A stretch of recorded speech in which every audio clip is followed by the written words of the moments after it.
in the energy sector. So at the moment we don't set prices in the energy sector. What we do is review what's known as their conduct. So the way they engage with a customer, when they ring you, when they sign you up for a contract, when they break a contract, so when they end a contract, or if a customer doesn't pay, there's a whole process around what happens then. And we're responsible for regulating all of that. We're also involved in local government. So 2 years ago, the Victorian government put in place a new framework where the Minister for Local Government puts a cap on how much local governments can raise their rates. So this year it's 2%. And if the councils want to go above that, they have to come to us for approval. And so we've got a whole mechanism to deal with that. We also run something called the Victorian Energy Efficiency Target. So that's the one where, you know, people knock on your door and say, oh, we'll change your light bulbs for free, or we'll do other sort of energy efficiency upgrades to your home, either for free or for a very small payment. And we don't actually have people out in the field doing that work. That's all done by the private sector, but we do the back office of all of that.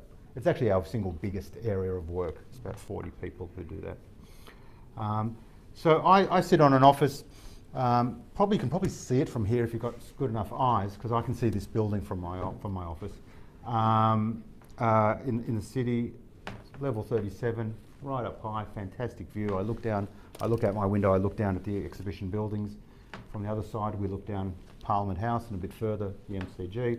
So, you know, terrific views. But it never leaves my mind that when I look out that window, every single one of those buildings, every single one of those houses and businesses is affected by the decisions we make. Right? And you know, you can sort of take that, you know, oh, aren't I important? But that's not the point I'm making. The point I'm making is that, shoot, that's a lot of responsibility, right? That every single one of those properties, those businesses, those houses, as I said, is affected by what we decide. So, you know, we don't take that responsibility lightly at all, and we invest an awful lot of time in making sure that we get it as right as we can. There's no such thing as right. What is the right price for something? What is the right terms and conditions for something? Ultimately, there's always an element of subjectivity in that, but we really do try to make sure that we get it as right as we can. All right, I'll come back to that a little later on. Just a little bit about me, then maybe I'll throw over to Andre to introduce himself. I actually, when I was at school, all I wanted to be was an engineer.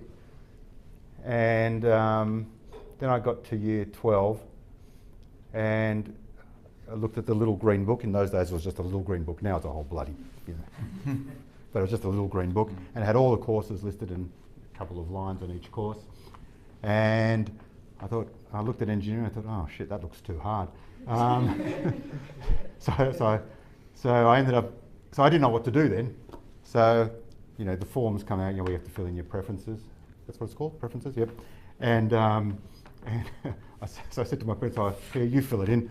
And so they did, and I ended up getting into optometry. Optometry at Melbourne Uni. So in those days there was a Bachelor of Science in optometry. It was 4 years. So it was like an honours in science, but it was optometry. And I took a gap year, and so halfway through my gap year, I thought, you know, I don't really want to be an optometrist. So I wrote to my parents. I said, look, I don't really want to be an optometrist. I think I'd prefer to something, you know, more maths and physics. You know, that's what I was good at school. So, you know, the way my brilliant parents coped with that was they rang up the School of Optometry and said, oh, do you do any physics and maths in optometry? And of course the answer is yes. So remember, this is long before emails, and you know, this is in the old days of aerograms. Anyone remember? It's like a little blue piece of paper, and you'd fold it up like that, and you'd open it, you'd write on it, you'd fold it up like that, and it was already prepaid, and you'd stick it in. It was like a letter, huh? If anyone remembers what letters are. So this discussion happened over many weeks, months in fact. Anyway, my parents wrote back and said, oh, well, you do science, you do physics and maths in optometry. So all right, okay, I'll do optometry then. So I did optometry, I did first year. At the end of first year, I thought, oh, I don't really want to be an optometrist. So I said to my parents, I don't think I really want to be an optometrist. They said, oh, it's only first year. You know, you haven't actually done any optometry yet, it's just the general science year. I thought, oh yeah, I suppose. So I did a second year. At the end of second year, I thought to myself, oh, I don't really want to be an optometrist. So I said to my parents, oh, I think I want to do this. I said, oh, look, you're halfway through. So I figured, oh, right. Oh. So I did third year. At the end of third year, I thought, oh, I really don't want to do this. But by that stage, I thought, well, I might as well just finish the bloody thing. So I finished it. I worked in it for a bit. I lived overseas for a while. And then decided, you know what, if I don't want to be an optometrist, it's time I did something about it. And I enrolled in economics. At the time I was trying to work out where to go. I came and spoke to this place, probably this floor. And at the time Monash was setting up graduate diplomas. It was becoming the big thing. And they said, oh, well, we'll put you in a graduate diploma program. I said, no, I don't want to do a graduate diploma. I wanted to go back to the beginning and start again. I was probably about 26 at the time. I want to go back to the beginning just to make sure that I get a full education. You know, well, we can credit you. No, I don't want credits. I want to do the full course.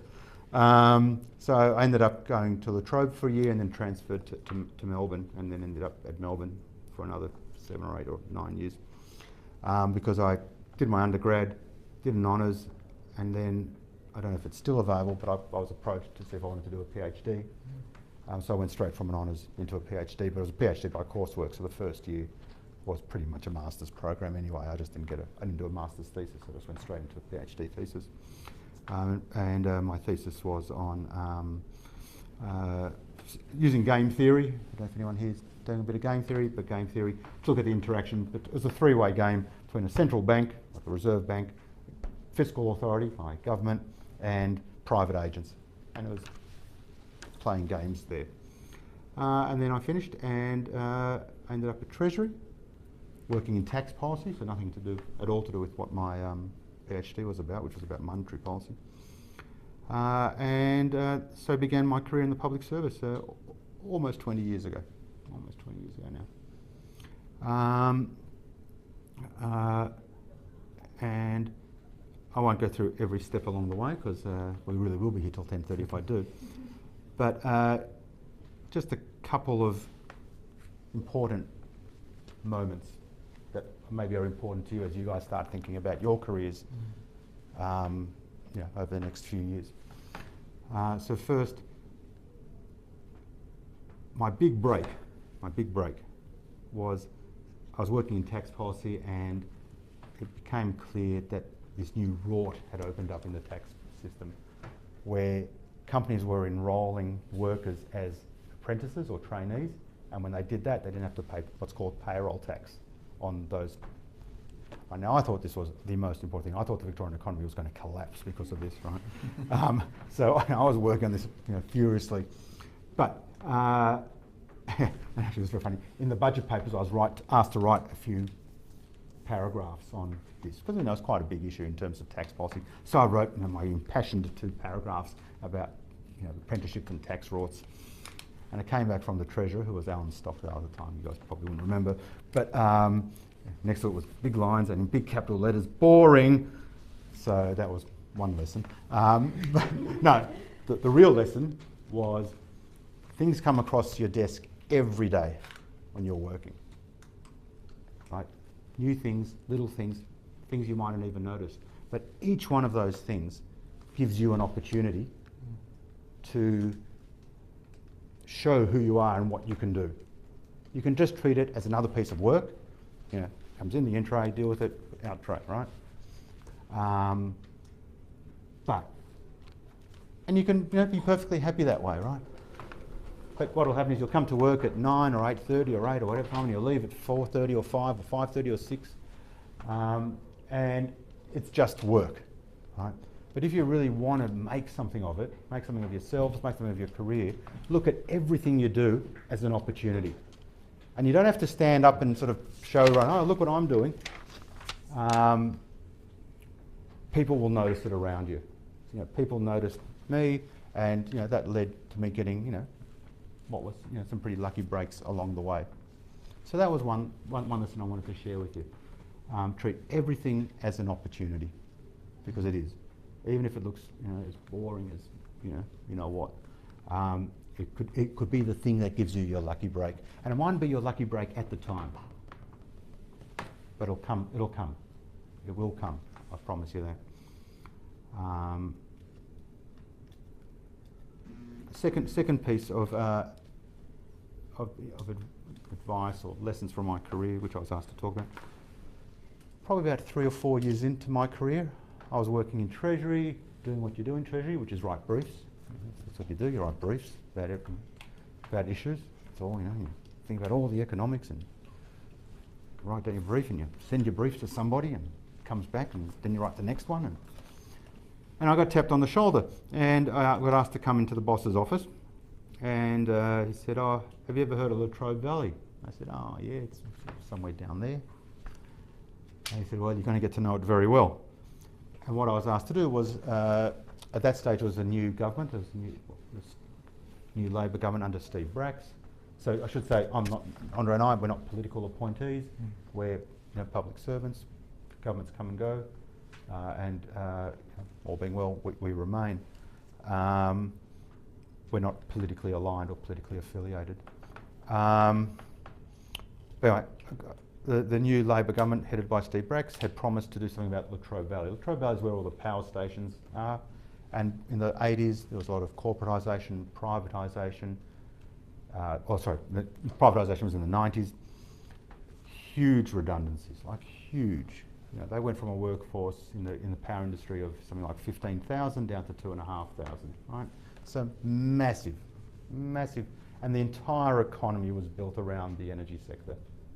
And so suddenly it collapses in front of their eyes. So it was a very disturbed, if you like, part of the state, part of the country. And the government promised to do something about it, and I got tapped on the shoulder to do something about it. And here I'd been happily writing my briefs for 2 or 3 years, and suddenly I was put in a car and told, head down the Princess Highway until you see a big hole in the ground, coal mine, and then you're there. And so I did that, and as I was driving into Latrobe Valley, there's a sign, "Welcome to the city of Latrobe." And suddenly it struck me, oh shit, these people are going to think I'm important, right? Because I'm kind of the conduit between them and government. And I spent 3 months doing that, and I spoke to as many people as I could from all walks of business, all walks of life. And I really got to know the area very well. And I put together a package for the government. At the time it was over $100 million, which was pretty impressive. But and then when I finished that, I was asked to do sort of a bit of a road show around government about what I'd learned.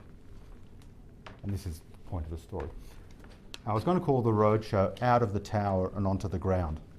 And I'm not sure if I ever did call it that or not, but I remember at least I thought that. Because that's what it felt like. I was sitting in a tower in Treasury with a bunch of people like you, smart, enthusiastic,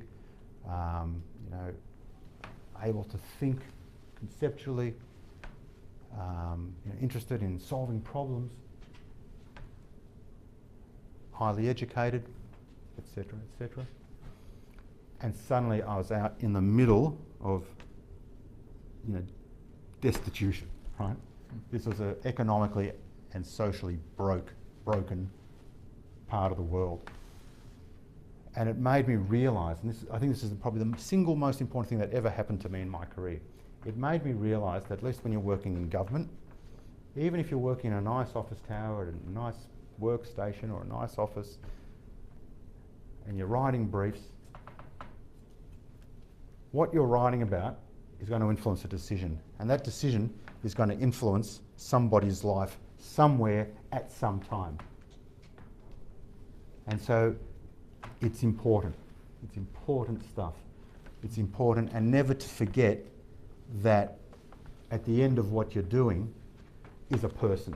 And whether it's you're working in government, whether you're working in the finance part of a business, if you're working in a bank, you're not, whether you're investing, you're not investing money, you're investing people's security. It's people, right? So never forget that whatever it is you're doing, it's about people.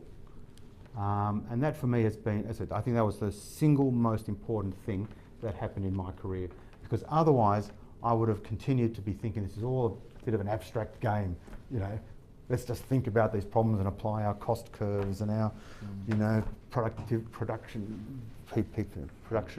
possibilities, frontier or whatever. Yeah. You know, all that stuff, right? But it's not. It's not. It really is about people. And one of my great regrets, and is that when I did economics, and when I was already in my late 20s when I did it all, economic history was almost disappeared. I probably did maybe the last course of economic history. You guys probably don't even know what economic history is. They probably don't even teach it, even offer it anymore. It's disappeared. Economic history, economic philosophy. It's where did economics come from? Right? You know, it didn't come from someone cooking up a marginal cost curve. Right? It came up from a whole way of thinking, you know, going back to Adam Smith and even earlier. And the cost curves are just the way we've now represented that thinking. But you've got to know where that thinking came from. So my strong advice to you is marry up what I just said about, always remember it's about people, and remember where economics came from. Because economics was, you know, it was what they called a moral science and moral philosophy. You know, that's what you know, Adam Smith called it, right? It was trying to work out about society. How does society work, and how do we want to make society work better? Right? Again, it's about people. So don't forget that. And I would urge you to, you know, just go down to the bookshop or go to a second-hand bookstore, or I suppose these days you do it all online, but and just buy, you know, just because these days you can buy books, you know, they're in like novel form, you know, like airport type reading books, you know. And it just tells you a little bit about the history. And I'm happy to shoot through some, the names of some books that I've got at home if you want. But that would be just a couple of pieces of advice from me. Andre? That's great. I probably won't be able to match that, but I'll. A bit about my background. So I was probably a bit like Ron actually. When I finished school, I wasn't too sure what to do. So I fell first of all into agricultural science, which I studied through Melbourne Uni. And how that led to economics was during that course, I was exposed to a few what I guess agribusiness subjects at the time, and they did have a flavour of economics to it. And that's when I was first, I guess, exposed to economics. So I saw that through. But then I actually went from Melbourne to La Trobe at the time because I had a special economics course at the time, which unfortunately no longer exists, which is more like natural resource economics. So it was a really good hands-on, I guess, approach to learning about economics. So not just the theory, but, you know, putting it to real life issues like, you know, with, you know, scarcity and resources like fisheries and agroforestry and so forth. And that's when I had a bit of an interest in climate change as well and so forth.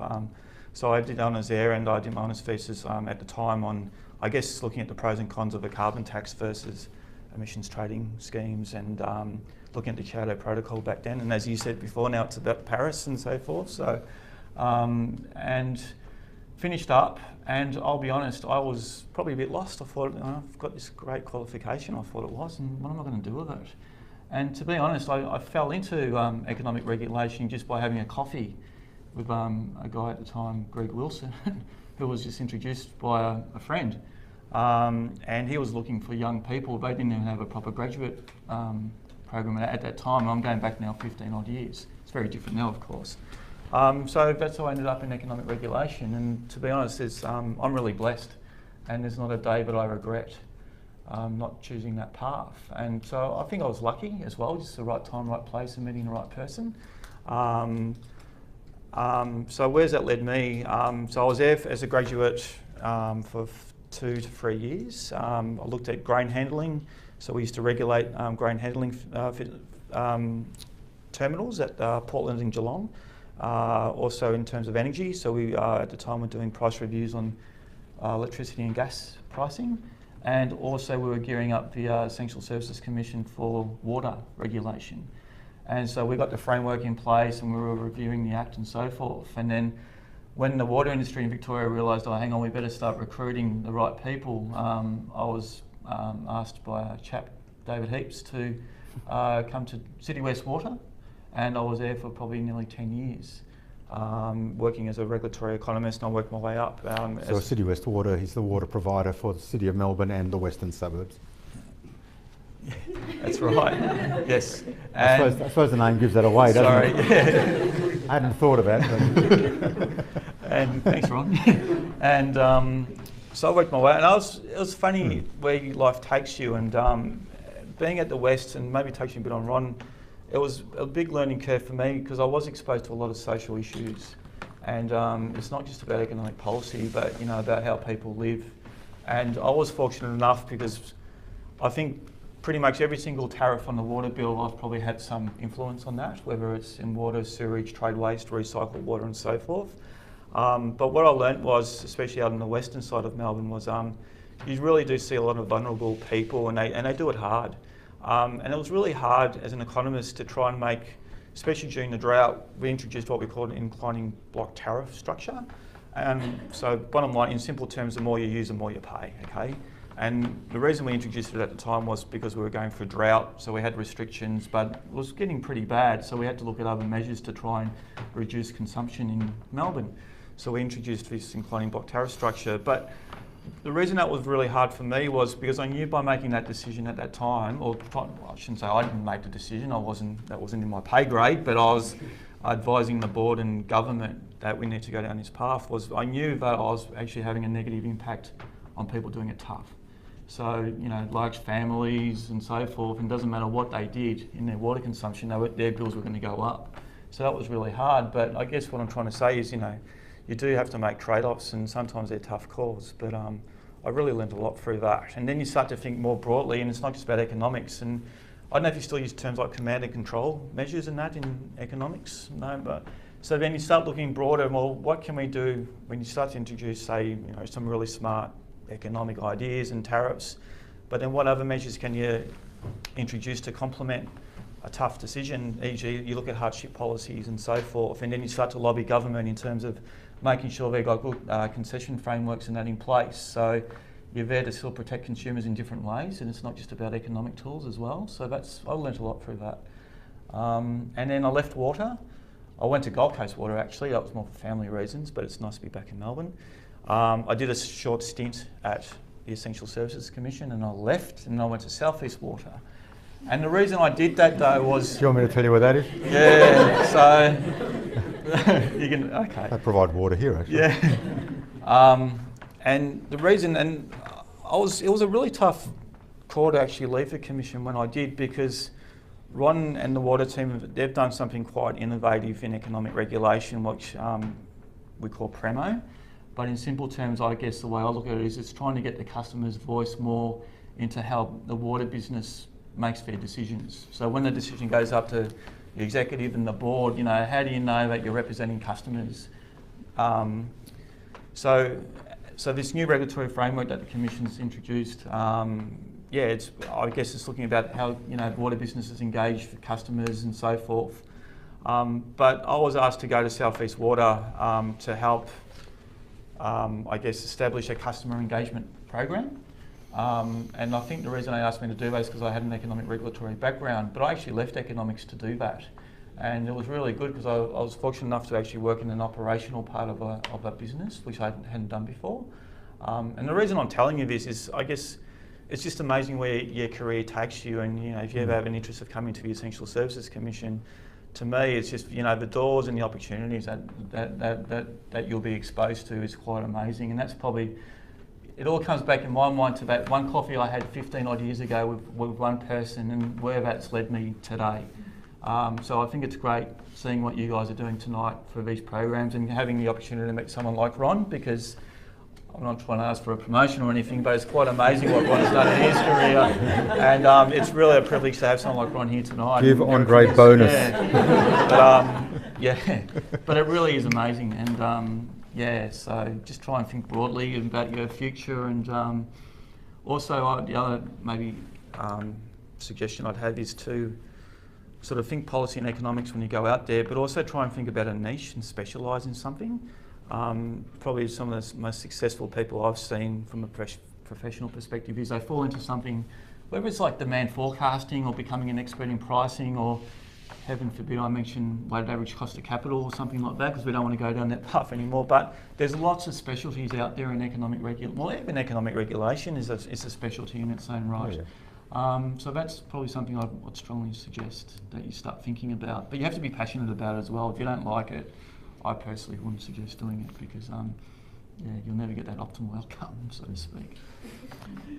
I often say that I wasn't born a regulator. Some people are born regulators. They just think that way. Everyone, lots of people are born, you look at someone and say, you could never have done anything else, could you? Because that's what you are. But I wasn't. So my career is completely different. Besides the optometry, I was very involved in policy development. I ended up being a deputy head of department in the Premier's department for about 7 or 8 years. And then I took this detour into climate change policy, very involved in a national review of climate change policy. This is back in the sort of the good old days when people actually thought we could do something.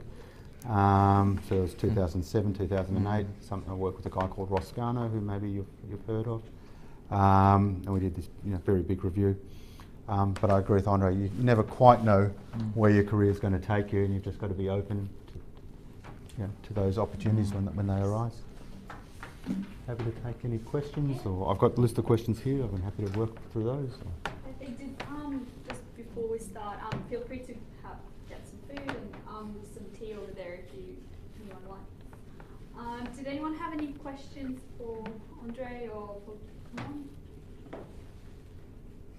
Well, I'll ask myself one. Well, I've got a list here. So I think Jacqueline. Jacqueline sent through. So it says, is it idealistic to think that we can become a sustainable and environmentally friendly country? I'd say the answer to that is no, it's not idealistically to think we can become a sustainable and environmentally friendly country. What it is idealistic is to think that we can never agree what it means to be an environmentally and sustainable country.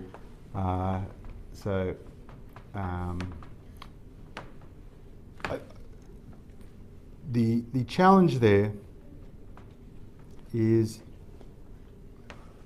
let me talk a bit about climate change, because I suspect a lot of people here are interested in climate change, and Andre knows a lot about this as well.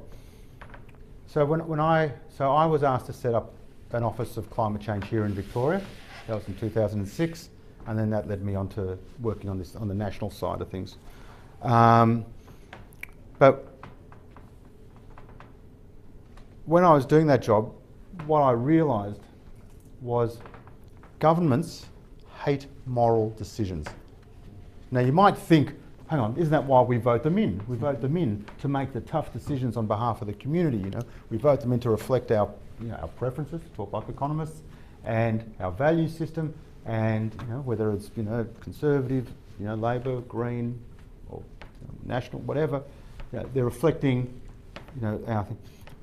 But I sat in on a lot of cabinet committee, minister meetings of ministers, and I saw how much they hated moral decisions. Why is that?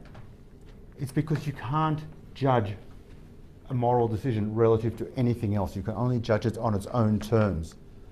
So, should we invest more money in protecting the environment, or should we invest more money in women's refuges? How do you make a judgment on that? You can't, right? It's a moral thing. I'll give you another example. The one I sat in on, I saw this over a few years. I saw this probably 3 or 4 times. Government fleet, right? Government runs, thousands of cars. They either own them or they lease them. Thousands of cars. Right? So it's a major purchaser in the state. And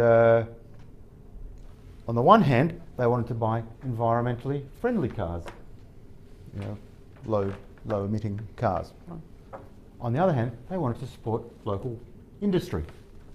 And of course, in Australia, up until, well, more or less now, the only cars that were being made in Australia were very large, 6-cylinder or 3-litre, whatever, big cars anyway. So what do? Right? And they hated it. They absolutely hated having to make that decision, because It was a choice between two different moral outcomes, and as I say, you can't judge them. And so when I got to climate change, what I said is we've got to stop making climate change a moral challenge, because as soon as it goes to cabinet, or, to ministers, and say, look, oh, we've got to do it because we've got to rescue, the planet, versus, or no, don't we really have to invest money in child protection? Right? Now, how is a government meant to deal with that decision? Right? And so I said, we've got to stop that. And it didn't help that Kevin Rudd then came out, and who was Prime Minister soon after, came out and said it's the greatest moral challenge of our time. But that didn't help my cause. But what we do is we have to sort of normalise it. And we had to make it just an economic, because they can deal with economics. They can deal with different solutions. Whether it's a carbon tax or an emissions trading scheme or an energy efficiency scheme, or now, we're talking about clean energy targets. It doesn't matter what the mechanism, they can deal with it without having to confront it as a moral dilemma. So economics can be very, very helpful in normalising an issue for governments, and making it much easier for them to decide. Do you want to add anything to that one? I think that's a really good point you raised. I'm going to actually maybe look at it from a different perspective, and that's the desalination plant in terms of normalising. Really, I actually started to see as I left South East Water when I came back to the Commission was, I think, regardless of, governments are still really paranoid of mentioning desal and don't engage customers about how we should use it and all that kind of stuff. But I think one thing I learnt, I could start to see is whether it's a bad decision or a good decision or whatever, you just got to accept it. And this concept of normalisation, I could see the industry starting to adapt to say, well, look, it's actually part of the Melbourne supply system now. And once you start to sort of change your mindset, you start to actually develop better, efficient outcomes and so forth. And so it was good to see that actually. And yeah, so it's probably not, as glamorous as what Ron just said, but this is another example about this concept of how you can try and normalise something to get a better outcome moving forward, and just get more people involved in the thinking and all that as well. So, and not be afraid to talk about it. So. I have one question. So at university, a lot of the focus is I try to get things 80% right. Some people think 50% is good enough. How important is it in your industry to get things absolutely correct? And if you do make mistakes, how do you move forward? Well, I've never made a mistake. That's the advantage of being a commissioner. You can say that.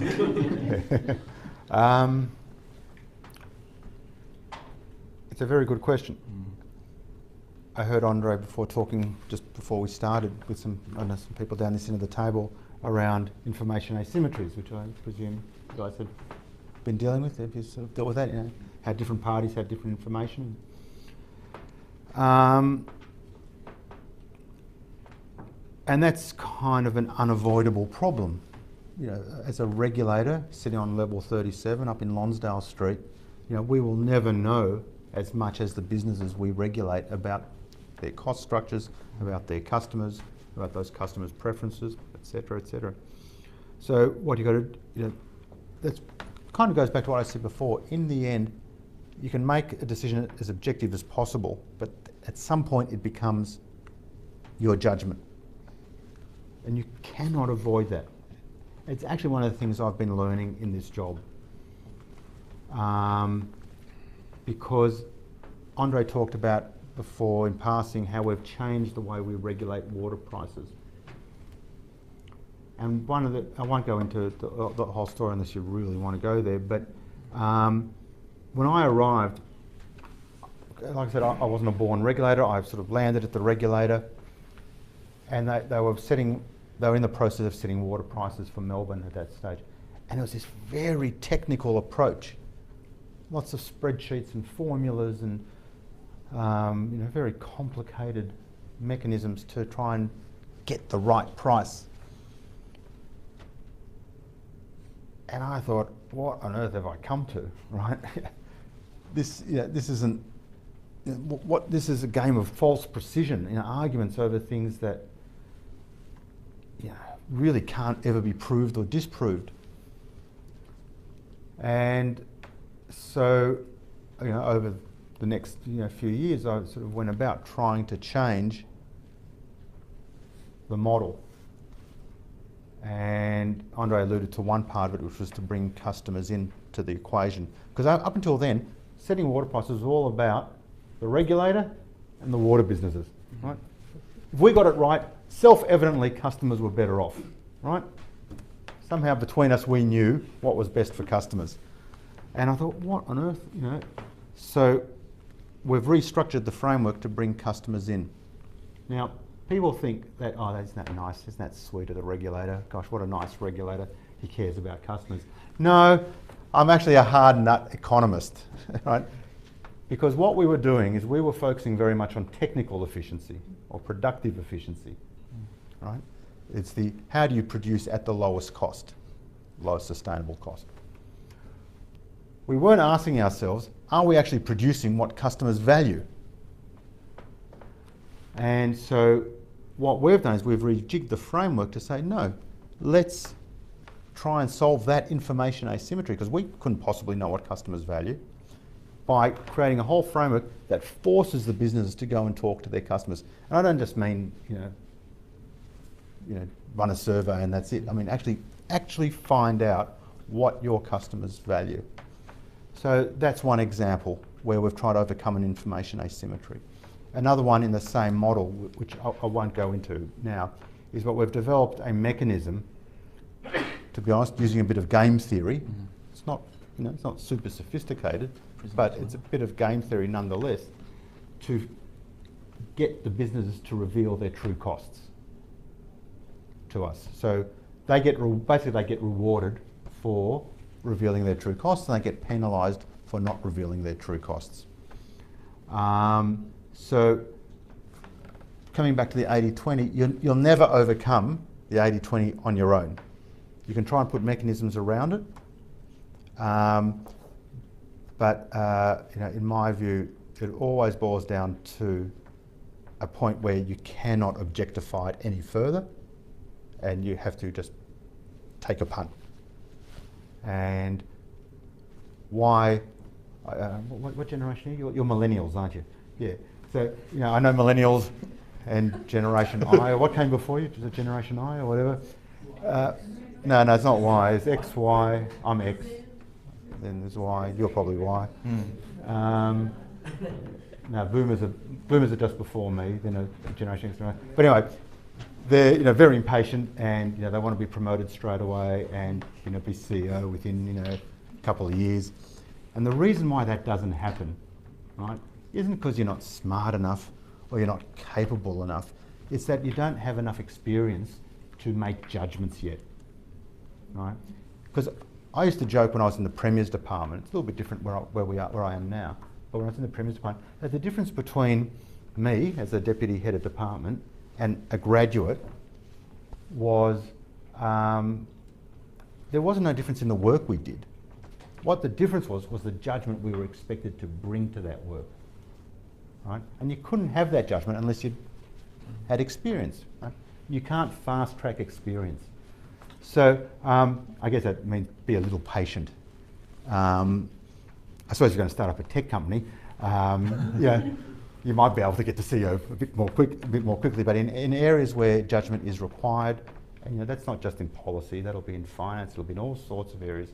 You need the experience. You need to see how things have gone right and how things have gone wrong, and you just need to learn. And you can't fast track that. You can slow track it by being a bit oblivious to it all, right? But if you're attuned to your environment and you're observing, and when you prepare some work and you send it up to the boss and the boss sends it back with red ink all over it, don't just think of what a bastard, right?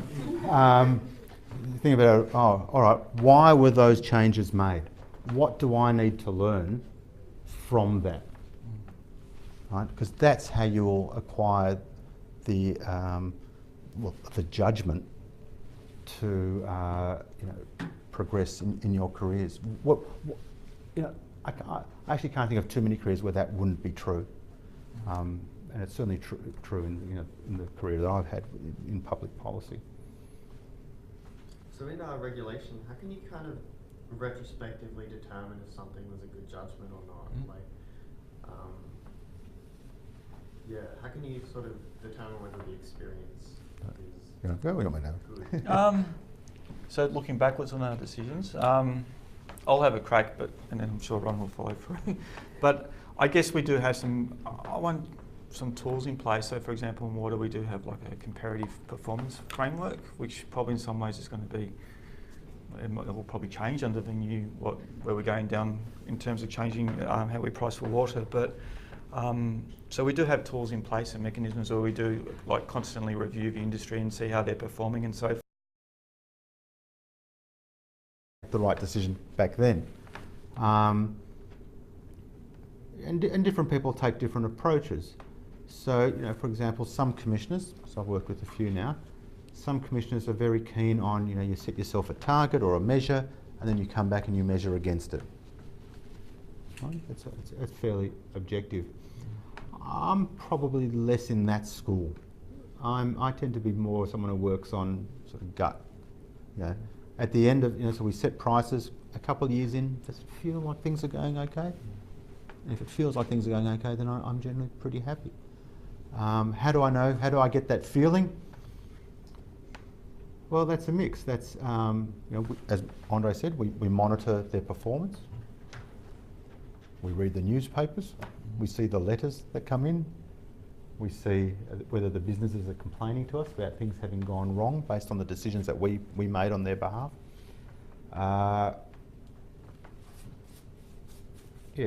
I guess I'm less metric about it, or metric-centred about it than others, but some people are very metric-centred. And they like, whenever you start a project, you define your outputs or your outcome, even better, your outcomes, and you develop, KPIs against those things, and you measure yourself. And look, I understand and I get it, and I know that's important, and we do it. But it's kind of, I guess for me, it's not the be-all and end-all. For me, it's is the vibe right? How do you know the vibe's right? That's judgment. That's exactly what I was talking about before. It's experience, and you kind of know. You kind of know. And sometimes sometimes we've got to make some really tough decisions. Andre referred to the desal plant a little while ago, the desalination plant. The desalination plant added $300 to everybody's bills, pretty much overnight. Right, now, we had to decide how that was going to play out. I can go into that in a lot of detail if you want. But, that weighs heavily on our conscience, Imposing $300, I'm in a fortunate position. I can, it's a nuisance for me, but that's all it is. But for a lot of people, that is the difference between feeding the kids breakfast and not feeding the kids breakfast. It's serious stuff, right? That I don't know how you ever judge whether you made a right decision or not. I really don't know how you judge that. You have to try and make the best decision you can. So you said it was going to add $300 worth of bills, but at the time, it's 07, the Bracks government as well. Yeah. Were there not a lot of social pressures? We're in the middle of a very heavy drought. But obviously we're the place of drought and flooding rains, we've known that for 100 years. Did you not think there was social pressure? Might have been that was the water going to come back, but obviously history will tell us that it was going to. But at the time, as we're not necessarily as smart as you guys are, so as a society we can get quite frightened. Did you say you capitulated to like a push? No, so there are different decisions at different. So we didn't make the decision. Or the government. The government made the decision to proceed with an investment in a desalination plant.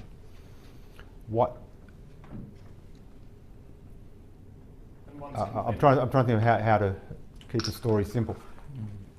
Right, that came at a cost. And what they said was the wholesaler, being Melbourne Water, would pay that cost. And that's kind of where government stopped. And everyone was kind of happy with that for 3 or 4 years while the plant was being built.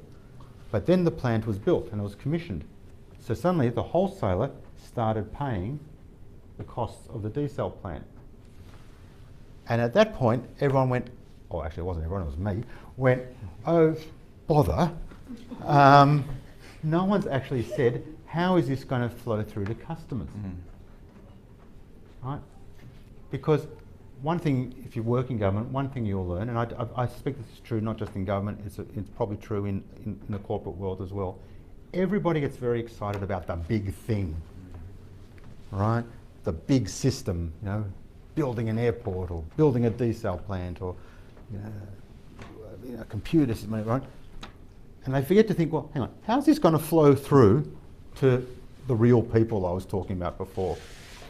And so, no one thought about it for 3 or 4 years because they were trying to solve the system problem.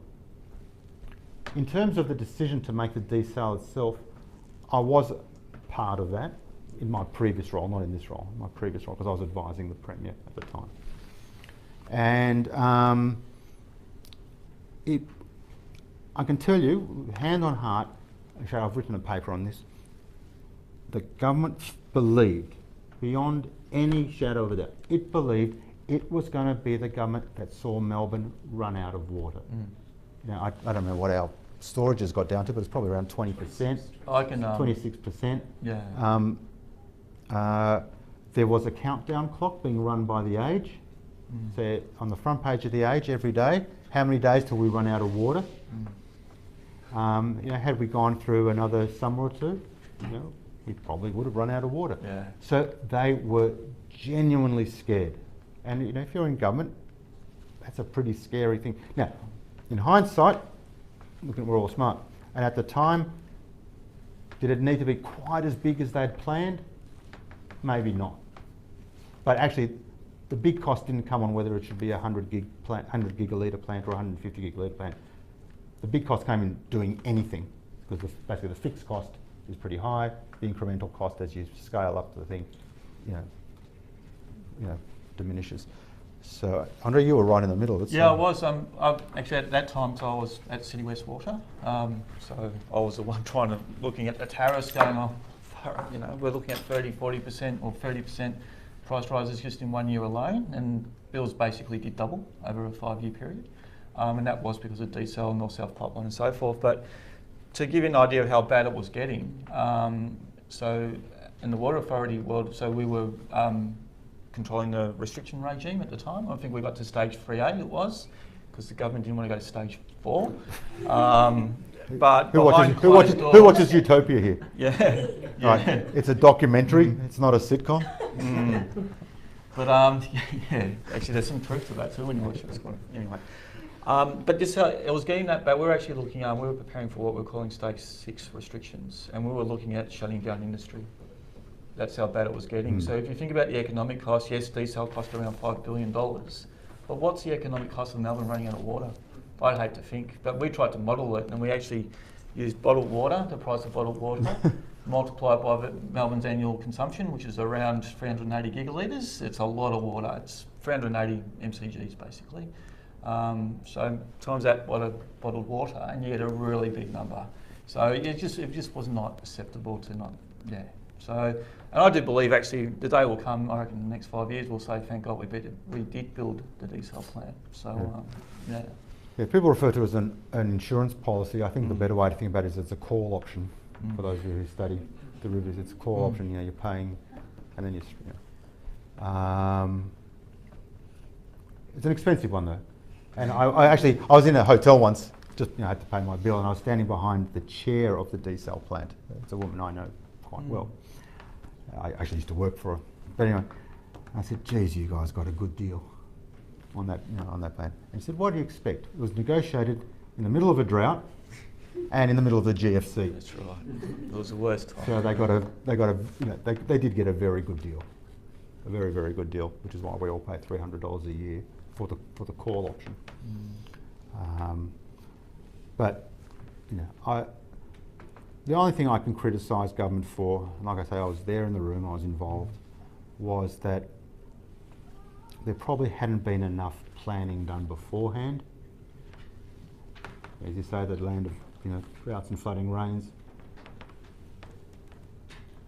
It was always going to come, and it's going to come again and again and again. And I think now, hopefully, we've learnt the lesson, and there is much better planning now. There wasn't good planning then, and so government got spooked because no one was ready with an answer. No one was ready to say, look, you know what? When we get to this level, here's the trigger for this action. Here's the trigger for that action. None of that was it. Now we've got much better planning, and I just hope that over, the course of the next generation or two, we don't forget it, because droughts, serious and not so serious, will come back again and again. That's a good lesson that I learnt from right through that, was never make a decision when you panic, if you can avoid it. No, of course. Or drunk. Well, yes. So I won't go there.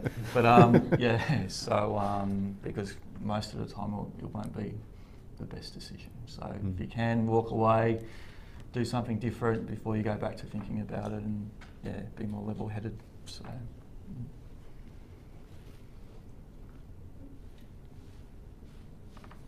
I'll ask myself some more questions. All right. How is the impact of Uber? I feel like what's that show where they sit in front of the camera and they ask questions and then they answer the questions on the ABC? No. Don't ask that, or something like that.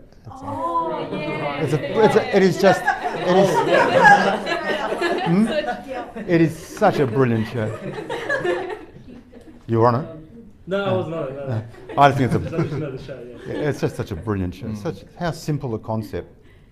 Could it get any simpler? And it's just anyway. How has the impact of Uber and other ride-sharing services changed regulations? Really interesting question. My guess is most of you use Uber. Yeah. How many people use? This morning. Right. How many people use taxis? What? Wow, that's fascinating. My kids, so my daughters are 22 and nearly 21, and I've got an 11-year-old boy as well. But anyway, my daughters use Uber now. I don't use Uber because I might get stuck on the radio once, and I'll say, Dr. Ben David, do you use taxis or do you use Uber? And I can't be regulating the prices and say, actually, I don't use them. So I don't. I've used it. I used it in America, but I haven't used Uber in Australia. But it's a really, so we set taxi fares, and there's a whole methodology around that, and do it for a few years, and then along comes the disruptor, Uber, and it's not regulated. No one sets its price. It's the market, or actually the IT system sets its price, and people choose to use the service or they don't. And on the other hand, you've got sitting right alongside of that a regulated service in those yellow, white and silver taxis that you see outside. And so it's really challenged us very hard. How do you set a price when there's a non-regulated competitor? It's a really, don't just think about it. Think about if you had tomorrow to go and set the price for one shelf of milk at the supermarket, right? Not all the other shelves, just that one shelf. How would you do it, right? And that's what we've actually been tasked with doing. Now we sort of took the easy way out last time, which was a year and a half ago. We just said, oh, no change. We just left the fares as they were. We're looking at doing another fare review. We'll have to finish it by June next year, so it means we'd have to start it probably in a couple of months actually. But the government has said we're going to deregulate fares and let taxis set them on a competitive basis. And I'm not sure it's going to happen. I know Andre works in the team where they would be doing it, setting the fares if we need to do it. And I know the team's view is it's probably going to, the legislation will go through. I'm not so sure. One, because Parliament isn't quite as predictable as all that, and what goes in and what comes out, particularly because the upper house isn't controlled by any one side anymore. Means that what comes in and what comes out can be two really very different things. But they haven't, when I say haven't they, the policy department haven't, I don't think, really thought through the implications of full deregulation. See, why Uber works is because it's set by something in the machine somewhere that tells the drivers what they can charge, and it tells them when they can surge and when they can't, right? So there's a mechanism to sort that out. In a taxi driver, when you hop, you've been out on a Saturday night, you hop in the taxi at 1 o'clock in the morning. What are you going to do? You're going to start negotiating the price at 1 o'clock in the morning? Now, if they develop some sort of app, some sort of software, if they manage to organise themselves around that, sure, right? Sure, no issue, right? But there aren't strong signs that they've managed to organise themselves. So how are they going to set a price on a competitive basis? And I just think no one's kind of thought that through. Now I've debated this with people over the years, and some say, well, if they can't sort it out, they'll die, they'll disappear. And yes, that's maybe true, and that's why when it goes into Parliament, what goes in and what comes out, you can't predict, because taxi drivers, you've seen them blockade Parliament House, and they do all that. And while they've probably burnt up a lot of goodwill, because they have done some pretty silly things, in the end there'll be a lot of nervousness about just sort of throwing them to the competitive dogs without helping them to engage in that market. Because remember, if you're a taxi driver, you've always been told what to wear, what colour to paint your cab. I think you've got a bit of choice as to which vehicle you get, but not a lot. You're told where to go, you're told where to charge. What business decision have you ever had to make? None. And suddenly we're saying, no, you've got to go and compete. And, just in these four walls. I have said to ministers, look, you've got to help these people understand what it means to be thrown into the competitive market, because they have no idea. Right? For 70 years, as I say, told where to go, what to do, what to charge, etc. Right? So we may not have a problem as to how do you regulate fares when you've got an Uber competing, or we may. And if we do, well, Andre and his team will have to sort of sort out how we do that for next year. But it's very hard. And I think that analogy, which I just made up on the spot, of trying to set the price for a shelf in the supermarket when all the other shelves aren't regulated, is probably not a bad one.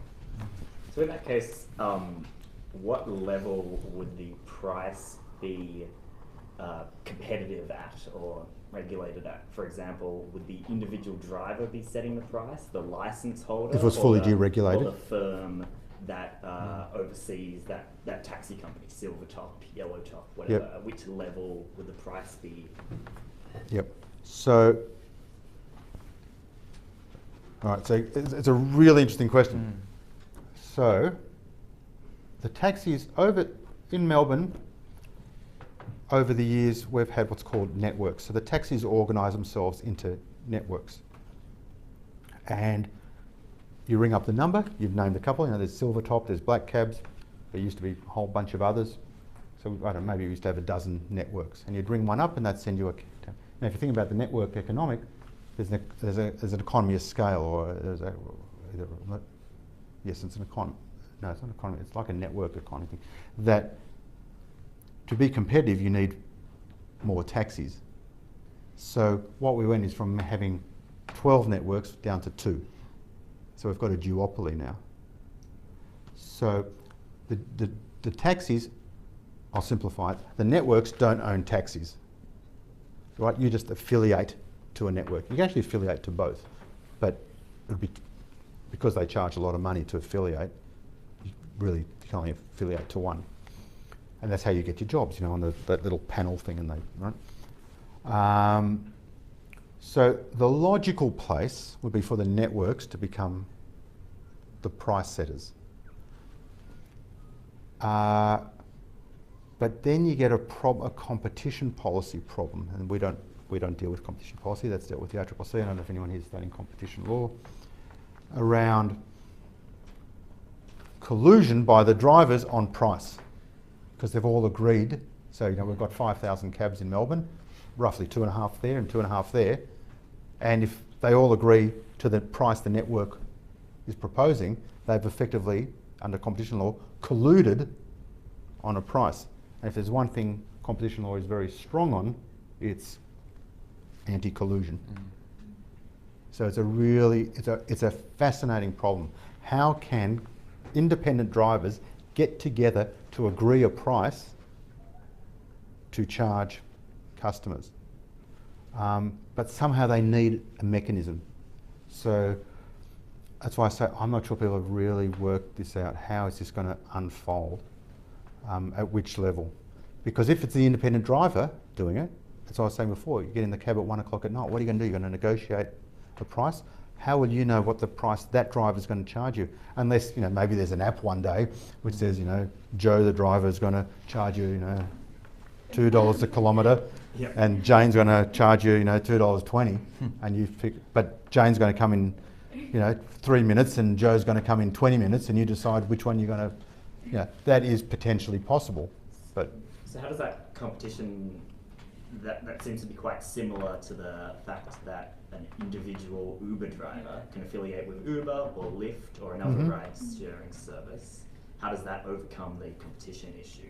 It seems to be the same as the taxi model in that case. yeah, well, there has been a lot of question about the legality of Uber, and I'm not a competition lawyer, so I don't want to overstep the mark there, but I would think that my colleagues at the ACCC have been more inclined to turn a blind eye to Uber because it creates competition against the taxis, as opposed to whether the Uber model itself is anti-competitive or not.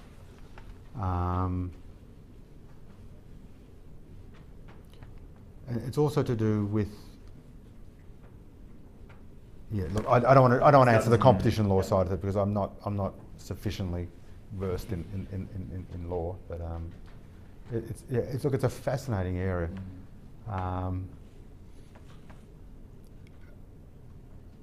And you know, I just don't think the Victorian government, or in fact any government in Australia, has managed it well.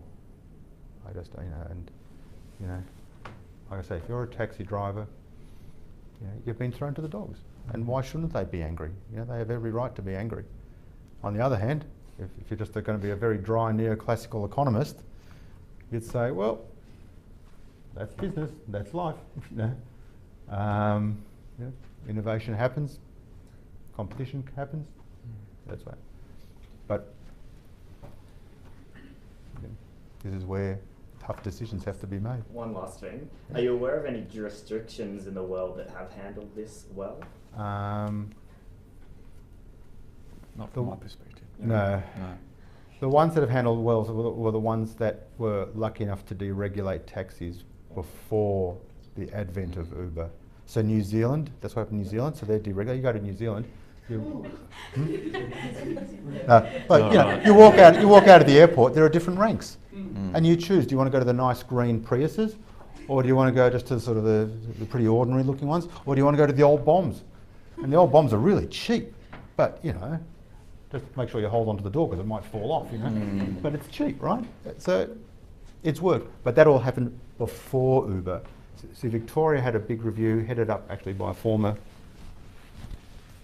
person of this department, Alan Fells. And he did a big review into deregulating taxis to bring in competition. And I didn't agree with a bit of what Alan ended up recommending to government, but that's not the point. The point is that government started to implement his recommendations just at the time that Uber came in on top of it. And so none of it fitted together anymore. Okay. And yeah, so it's both bad luck, or it's, you know, there's a fair bit of bad luck in all this. That had this all happened 10 years ago, we wouldn't be here having this discussion. It wouldn't be relevant anymore. So, yeah. Oh, I was going to ask why you would think that if you deregulate it, for example, why you would think they would collude to a higher price? No, I didn't say higher, just Lower? a price. Just the same price. Yeah. Just because in competition law, competitors aren't allowed to agree on a price, right? Doesn't matter high, low. It doesn't matter. See, if the network owned the taxis, that would be a different thing, but they don't. It's actually the other way around. Oh no, sorry, no, not in Melbourne. In country Victoria, it's the other way around. The taxis actually own the networks. So it comes to the fact that they have to agree. Independent suppliers have to agree on a price. That's the definition of collusion. High or low, doesn't matter. Why wouldn't you promote on the base fare on the media? What's that, sorry? Why wouldn't you promote the base fare on the media, let's say? Like, A base fare? yeah, like promote it. Yeah, so one way, when prices are deregulated, there are all different paths you can take. One is, this is one the government's used in country Victoria, that we no longer set the fare for country Victoria in the big cities, but outside the big, outside of Ballarat, Bendigo, Geelong, I think Latrobe Valley, I'm not sure. Well, we don't, it's just the market sets it. And our role is just to monitor. So we just monitor. That's one way you deregulate. Another way you deregulate is you do exactly what you said. You have the regulator setting like a benchmark price. Yeah, something like that. No one has to follow it, but it's a benchmark. And that way people can have a look at, do they think it's, what Maria charges when you get in a cab, whether it's fair, because they know what the benchmark is. I haven't heard any talk of that in this area. The problem with benchmark fares in this case would be people would be very confused. If we were putting in ads in the paper saying, well, here's the benchmark fare, people would come to expect that's what you actually pay. And then they hop in a cab and actually that's not what they get charged. And they start punching each other. And our phones get busy. And our phones get very busy. So it can get, it's not unheard of what you're suggesting. And we, I don't think we do it in anything that we regulate, but it has been done in other areas. I don't know if I just don't know if it would work in this area. Okay. So, you want to add anything? No, I was good. We have about 5 minutes, so maybe we could get another question. Yeah. But 2 I minutes. was just thinking, do you think it's a good idea to set a cap for like Uber and stuff? You know how demand increases, they increase their prices by 3 or 4 times or something. You think there should be a cap? That's a really interesting question. Please. It's like a really interesting. My neoclassical side of my brain says, no, of course not, because it's just reflecting supply and demand. The other side of my brain, which says it's all about people in the end, says, there's something that just doesn't feel right about that. To be able to charge, 6 or 7 times a normal fare, particularly, what happened just, 2 or 3 weeks ago when, what was it, the train system broke down. That's getting pretty close to predatory pricing, I would have thought. You say, all right, so then you say, well, okay, maybe there are some instances where you cap the surge price. Because at the end, if it surges to 6 times on Cup Day when everyone's coming out of the Melbourne Cup and wanting to get home, do you really have a lot of sympathy? Nah, probably not. But if at the same time someone's trying to get, from here to Monash Hospital and, I'd be pretty upset if I had to pay 6 times because all the taxis are over, all the Ubers are over there. But the problem is, once you start capping, how do you define where the regulatory limit, when it kicks in? Is it just when the train system, that's kind of obvious. You say, oh, if there's a natural disaster, okay. If there's a man-made disaster, okay. What constitutes a disaster? Does some lunatic driving his car up the city mall constitute a disaster? It just gets, I don't know how you would do that. Yeah. At most you'd have, the commissioner for surges, who would sort of sit there and say, right, no, press the button, limit. But it would have to be a snap judgment, and I don't know, it would be a tough judgment to make. So, like I say, it's not in economic theory. Oh, of course not. Of course you don't want to limit the surges. But when you think about actual people and the impact on humans, you say, well, you know, there is something to it, you know. So there's one more question. Yeah, I want to ask about the electronic payment system. Oh gosh. Will they really, You'll answer this one. really improve the economic efficiency of the society, or will they create problems such as increase the inflation, or will there be any economic risk to the society? Wow. Well, if I remember my PhD, MV equals PY, and if you're increasing M, I don't know. It's a long time since I dealt with definitions of money and how that all works. If you asked me 20 years ago when I was doing my PhD, I probably could have answered that question, but it's too long ago for me now. Sorry. Do you want to? You game?